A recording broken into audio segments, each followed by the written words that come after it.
नमस्कार विद्यार्थी मित्रांनो, आज आपण इयत्ता 5वी सरळ व्याज महत्व मापन या घटकांतर्गत सरळ व्याज हा घटक आपण अभ्यासणार आहोत. तर सर्वांनी पान नंबर 113 काढायचा आहे.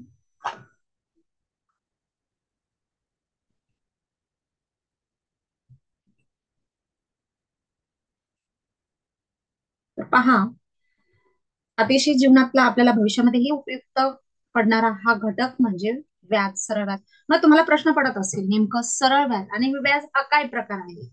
तर पहा, आता आपल्याकडे एखादी वस्तू आपल्याला खरेदी करायची असते. समजा आपल्याला कार खरेदी करायची असते. सगळ्यात महत्वाची गोष्ट म्हणजे ह्यासाठी लागतो पैसा. हो की नाही? आता आपल्याला कार खरेदी करायची आहे. समजा आपण 8 लाखाची कार खरेदी करणार आहोत, पण आपल्याकडे तर 8 लाख रुपये नाहीच आहे. तर मग आपल्याला तर कार खरेदी करायची आहे. मग अशा वेळेस आपण काय करतो? बँकेकडनं पैसे घेतो. म्हणजे थोडक्यात आपण लोन घेतो, कर्ज घेतो, त्याला म्हटलं जातं. ते बँकेकडून आपण पैसे घेतो, त्या बदल्यात बँक आपल्याला ज्या पैसे देते, समजा 8 लाख रुपये आपल्याला बँकेने दिले, तर 8 लाख रुपये आपल्याला वापरायला देते ती बँक. त्याच्या मोबदल्यात ती आपल्याकडून काही पैसे एक्स्ट्रा घेते. त्यालाच म्हटलं जातं व्याज. किंवा आपल्याकडे खूप पैसे आहेत, मग आपण काय करतो, ते सुरक्षित राहावे या हेतूने आपण काय करतो, तर ते पैसे आपण बँकेत ठेवतो. हो की नाही? काही जण एफडी करतात, काही सुरक्षित म्हणून बँकेत आपण ते पैसे ठेवतो. पण आपण बँकेला ते पैसे वापरायला दिले, तर ती बँक काय आपले फक्त पैसे सुरक्षित राहावे म्हणून फक्त पैसे घेते का? तर त्या पैशासोबत आपल्याला काही रक्कम मोबदला म्हणून जास्त देते. त्यालाच म्हटलं जातं व्याज. त्याला म्हटलं जातं व्याज. समजलं सर्वांना? आता आपण जर बँकेमध्ये पैसे ठेवले, तर आपल्याला काय म्हटलं जातं? ठेवीदार. आपण बँकेमध्ये पैसे जर ठेवले, तर आपण त्याला म्हटलं जातं ठेवीदार. आणि जर आपण बँकेकडनं काही पैसे कर्जाऊ म्हणून रक्कम घेतली, कर्जदार. आपल्याला काय म्हटलं जातं? कर्जाऊ किंवा कर्जदार म्हटलं जातं. ओके. आता आपल्याला बऱ्याचशा गोष्टीसाठी, आपल्याला दैनंदिन व्यवहारामध्ये बऱ्याचशा घरगुती कारणांसाठी, शेतीसाठी म्हणा, व्यापारीसाठी म्हणा, कोणत्याही गोष्टीसाठी आपल्याला बँकेकडून कर्ज घ्यावे लागतं. मग आता हे पैसे वापरले, आताच मी सांगितलं तुम्हाला, हे पैसे आपण जे वापरतो त्याबद्दल काही रक्कम ती बँक आपल्याकडनं घेते आणि त्यालाच म्हटलं जातं व्याज. हं? तर आता नंतर आता हे व्याज म्हणजे आता याचा ते पहिला घटक आहे आपला मुद्दल म्हणजे काय. तर पहा, मुद्दल म्हणजे काय बरं? आपण आता बँका, पतपेढी यांच्याकडून घेतलेल्या किंवा ठेवलेल्या रकमेला आपण मुद्दल असं म्हणतो. आताच मी सांगितलं, आपल्याला कार घ्यायची आहे, 8 लाख रुपये लागतात. मग आपण बँकेकडनं किती रुपये घेतले? 8 लाख रुपये. मग घेतले की नाही 8 लाख रुपये? मग हे झालं आपलं 8 लाख रुपये झाली आपली मुद्दल. हो की नाही? तर काय झालेली आहे, ही आहे आपली 8 लाख 80 लाख जी असेल ती अशीच लिहिलेली मी.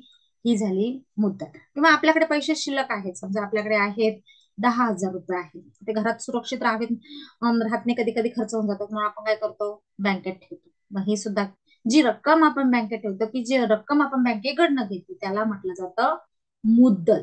म्हणजे जी मेन रक्कम आहे तिला म्हटलं जातं मुद्दल. आता पुढे आहे मुदत. मुदत म्हणजे काय?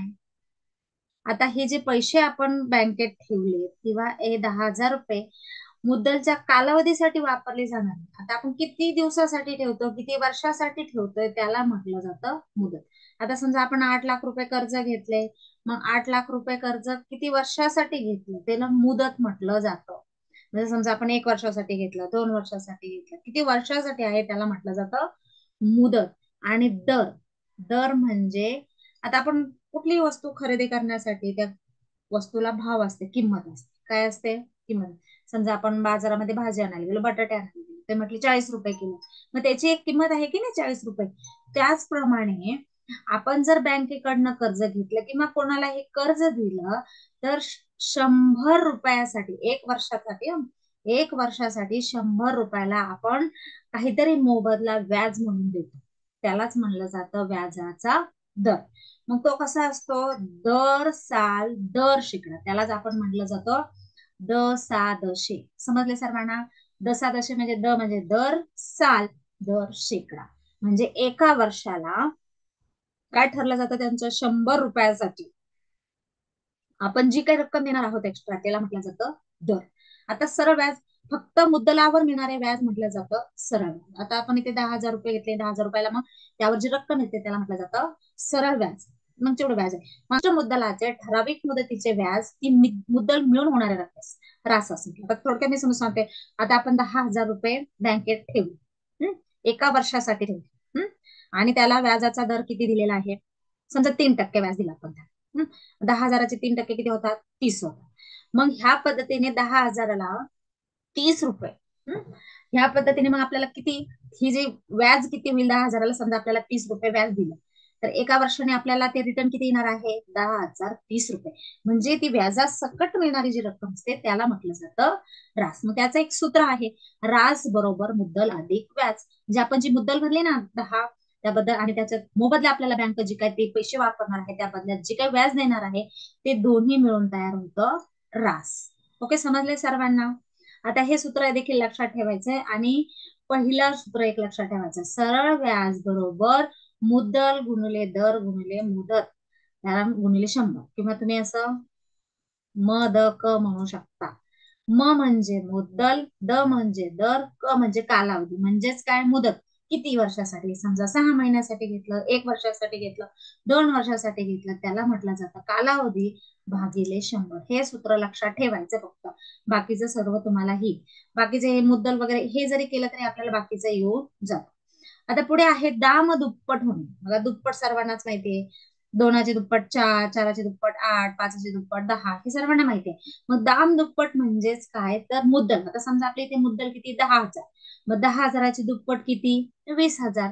म्हणजे दाम दुप्पट होणे म्हणजेच काय झाली? 10,000चे 20,000 झाले. म्हणजे मुद्दला इतकंच परत मुद्दलाचे पैसे भेटणे त्याला म्हटलं जातं दाम दुप्पट झाली असता रास मिळणारी रक्कम. म्हणजे मुद्दलाच्या दुप्पट असते.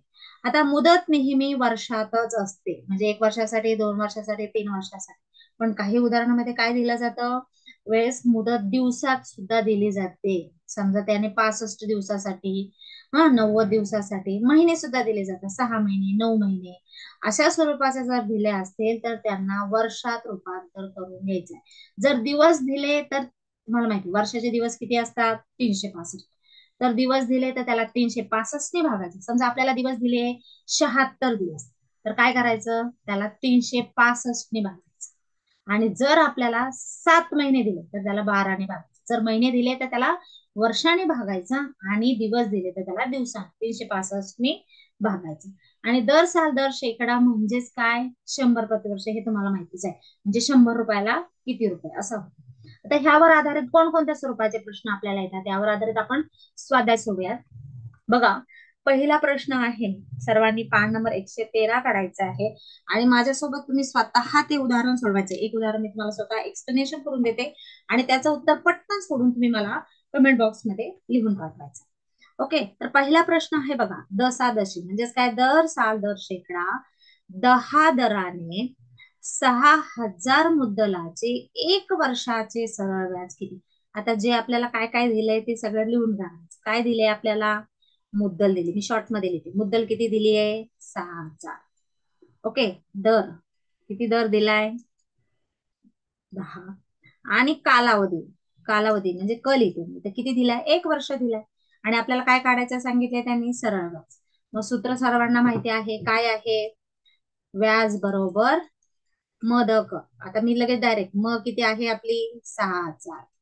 क क म्हणजे कालावधी किती आहे? 1 वर्षाचा. आणि दर किती आहे? तर 10% दराने, हम्म, जसं भागिले 100. आता हे 2 शून्य गेले, हे 2 शून्य गेले. मग 60 गुणिले 10 किती येणार आहे? आपल्याला व्याज किती द्यावं लागणार आहे त्याला? 600 रुपये. 6,000 रुपये जर आपण घेतले तर 1 वर्षाला आपल्याला 600 रुपये त्यांना व्याज म्हणून एक्स्ट्रा द्यावे लागणार आहे 10% दराने. समजले सर्वांना? तर पर्याय क्रमांक 4. ओके, नंतरचा प्रश्न आहे आपला, पहा. महेशने बँकेकडून दशादशे 18 दराने 5,000 रुपये 1 वर्षासाठी कर्जाऊ घेतले, तर 1 वर्षानंतर तो बँकेला किती रक्कम परत देईल? आता बघा, हे वरच्या सारखंच उदाहरण आहे. पटकन तुम्ही सोडवायचं आणि उत्तर कमेंट बॉक्स मध्ये. मी थोडा वेळ थांबणार आहे. सूत्र टाकण्यात तुम्हाला थोडीशी गाईडलाईन्स देणार आहे. काय आहे आपलं सूत्र? आपल्याला व्याजच विचार, त्या बँकेला किती रक्कम परत करेल.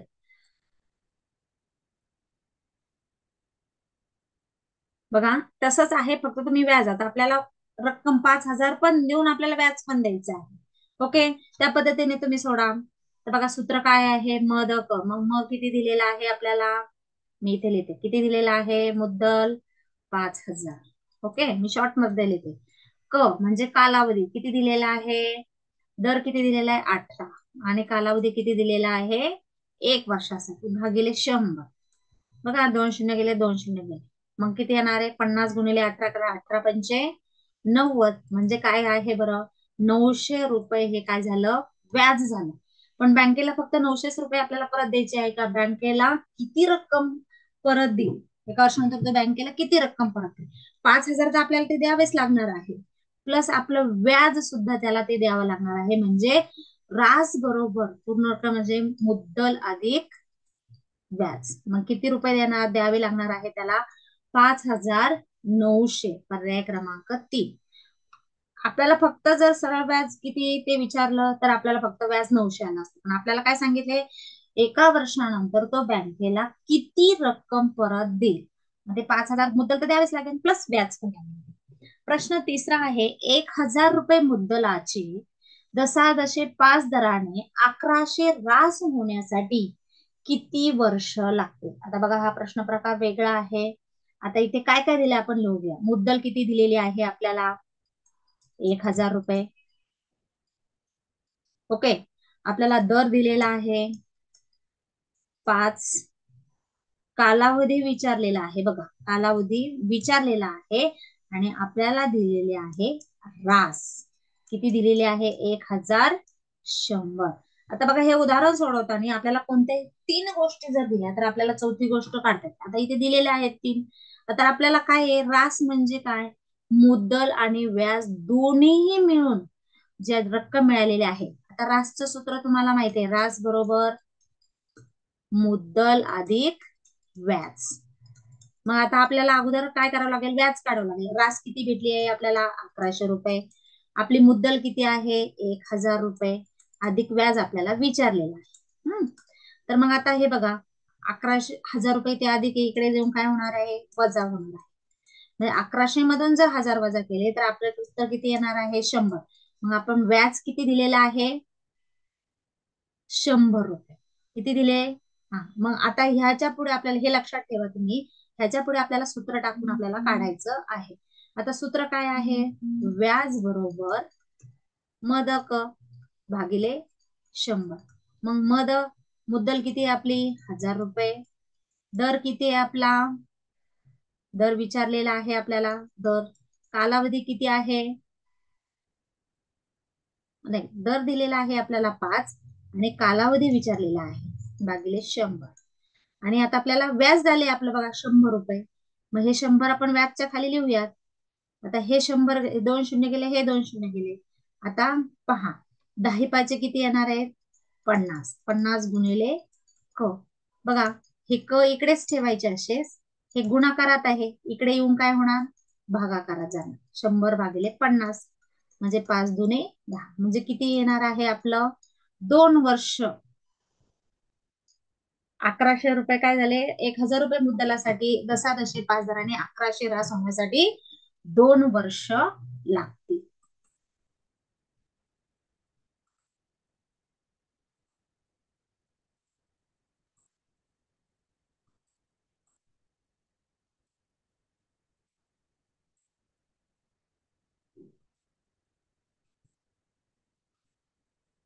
बघा पुढचा प्रश्न आहे चौथा, 5,000 रुपये मुद्दलावर.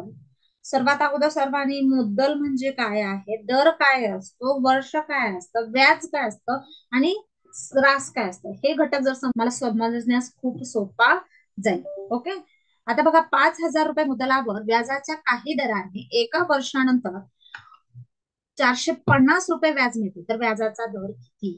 आता 5,000 मुद्दल आहे, व्याजाच्या काही दराने 1 वर्षानंतर व्याज दिले. बघा आता आपल्याला इथे काय दिले, मुद्दल दिली आहे 5,000, कालावधी दिला 1 वर्ष, व्याज दिला, आणि आपल्याला काय काढायचं सांगितलेलं आहे दर. सूत्र मांडून द्यायचं, मद क भागिले 100, आणि हे काय आहे व्याजचं सूत्र आहे, सरळ व्याजाचं सूत्र. आता बघा व्याजाच्या खाली व्याज मांडून देऊ आपण, व्याज किती आहे 450, मुद्दल किती आहे? 5,000. दर किती आहे विचारला आहे. आणि कालावधी आहे 1/100. हे 2 शून्य गेले, हे 2 शून्य गेले. ओके. आता बघा, हा दर आपण इकडेच ठेवूया. इथे गुणाकारात आहे, मग इथे जाऊन काय होणार आहे? 450 ला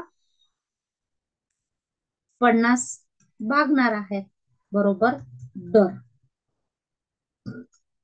मग किती उत्तर येतं?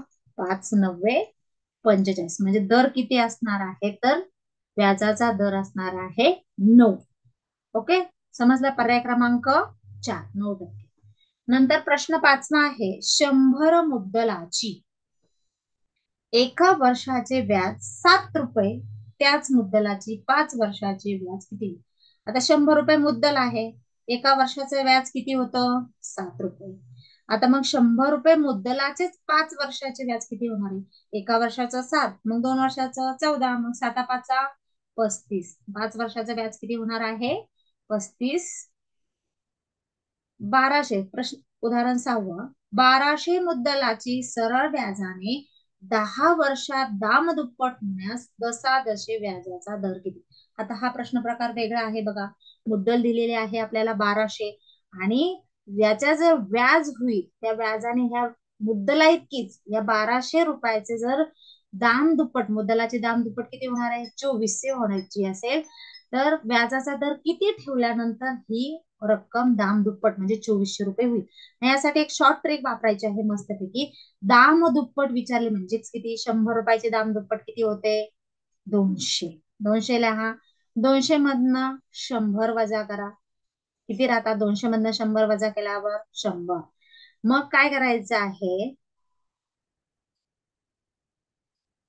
100 आले आपलं भागिले वर्ष. कालावधी किती दिलाय? 10. 10ने भागायचं, मग किती येणार आहे? 10 वर्ष. बघा पर्याय क्रमांक 4. आता तुम्हाला मी कसं काढलं कळलं? दाम दुप्पट म्हणजे किती? 200. जर आपल्याला दाम तिप्पट मिळालं असतं तर आपण किती केलं असतं? 300. चौपट म्हटल्यावर 400, पाचपट म्हटल्यावर 500, आणि त्याच्यामधनं किती वजा करायचे? 100. मग हे जे उत्तर येईल त्याला काय करायचंय? वर्षाने भागायचं, मग ते उत्तर येऊन जाईल. आता येते का आपलं? आपण करून पाहूया. आता बघा, 1200 रुपये आपलं बघा व्याजाचा दर 10%. आता बघूया आपण उत्तर आपलं बरोबर 2400 येते का? 1200 मुद्दल दर किती? आपला दर किती आला? 10 रुपये. आणि वर्ष किती आहे? 10 भागिले 100. आता याचं आपण पाहायचं आहे ना आपल्याला, बरोबर दुप्पट होतंय का? बघा, 1200 हे एका वर्षाचं किती व्याज झालं? 1200.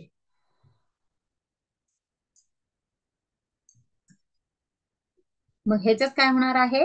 दाम दुप्पट 10 वर्षांनी होणार आहे. पर्याय क्रमांक 4. नंतर बघा, राहुलने 15,000 रुपये 3 वर्षासाठी काही दराने संतोषला वापरायला दिले. संतोषने त्याला 4,500 रुपये व्याज दिले, तर व्याजाचा दर किती असेल? बघा, आता आपल्याला इथे काय दिलेलं आहे? मुद्दल दिली आहे, कालावधी दिलेला आहे 3 वर्ष, आणि व्याज दिलेला आहे. आणि काय विचारले आपल्याला? दर विचारलेला आहे. मग आपण सूत्र मांडून किमती ठेवायच्या. व्याज बरोबर म द क भागिले 100. आता मुद्दल किती आपली? 15,000. दर किती आहे? दर तर आपल्याला विचारलेला आहे. कालावधी किती आहे? 3 वर्ष भागिले 100. आणि व्याज दिलेला आहे आपल्याला 4,500. तर बघा, हे 2 शून्य गेले, हे 2 शून्य गेले. मग आता किती राहिलं? 150 गुणिले 3 किती होतात सांगा बरं? 150 गुणिले 3 4,500 बरोबर 15×3=45. 450 रुपये होतात गुणिले दर. आता बघा, हे इथे गुणाकारात आहे, इकडे येऊन काय होणार आहे? 4,500 ला ते भागाकारात होणार जाणार आहे. 450. शून्य गेला, शून्य गेला, 45 10 450. मग दर किती येणार आहे? आपला पर्याय क्रमांक 1. समजले सर्वांना कशा पद्धतीने सोडायचं? सूत्र व्यवस्थित लक्षात ठेवायचं. मुद्दल म्हणजे काय, दर म्हणजे काय, कालावधी, हे रास सगळं कळल्यानंतर आपोआप आपल्याला येऊन जाईल.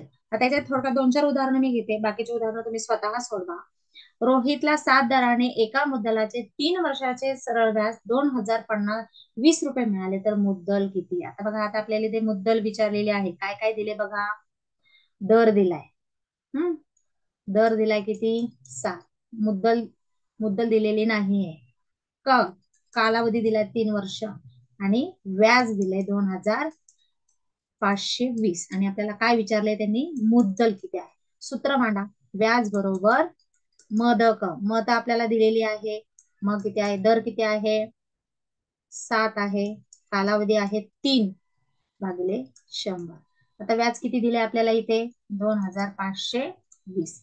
आता साधं सिंपल आहे. काय करायचं आहे, हे सूत्र मांडताना हे तिकडे जाऊन उलट होणार. इकडे आल्यानंतर 2520 छेदामध्ये 100 आहेत ते वर काय होणार, वर जाणार आणि हे जे वर आहेत 7 × 3 ते खाली येणार. बरोबर मुद्दल आपल्याला विचारलेली आहे. आता इथे स्पष्टपणे दिसत नाहीये, तुम्ही तेवढं समजून घ्या. तर बघा आपण भागाकार देऊया. बघा 7 भाग जातोय का, 7×3=21, 4 उरले, 7×42, 360, 3×1=3, 3×2=6, 120 आणि हे 2 शून्य म्हणजे किती येणार आहे, हे 12,000 रुपये आपलं उत्तर येणार आहे. पर्याय क्रमांक 4.